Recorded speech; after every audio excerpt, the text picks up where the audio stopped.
Ladies and gentlemen, welcome to the main event. Today we're diving into the overhaul of FAR Part 19. Have you looked into what this means for small business contracting? Absolutely.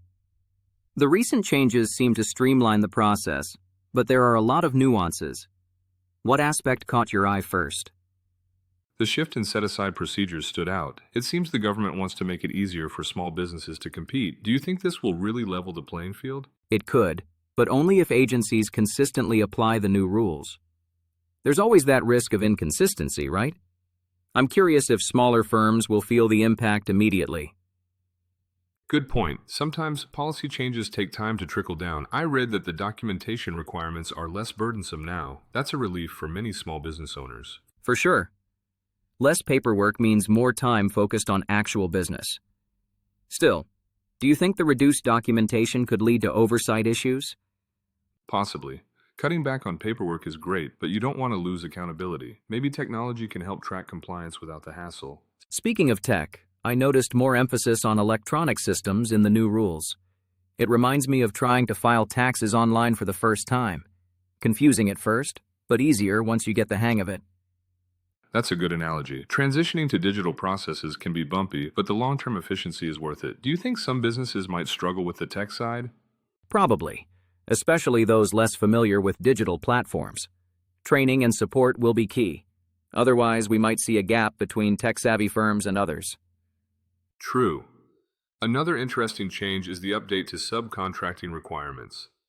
The goal is to encourage more opportunities for small firms. Do you see this making a real difference? Potentially. If large contractors are motivated to diversify their subcontracting, small businesses could benefit. But enforcement is always tricky. Remember the good intentions, poor execution scenario? Oh, absolutely. It's like promising to eat healthy but always reaching for the cookies. The rules are there, but following through is another story. Exactly. There's also talk about size standards adjustments. Some companies might suddenly qualify as small and gain access to set-asides they couldn't before. That could shake things up. It's almost like musical chairs. Who gets a seat at the table changes overnight. Do you think that will increase competition? I think so. More eligible businesses means more bids, which can drive innovation and better pricing.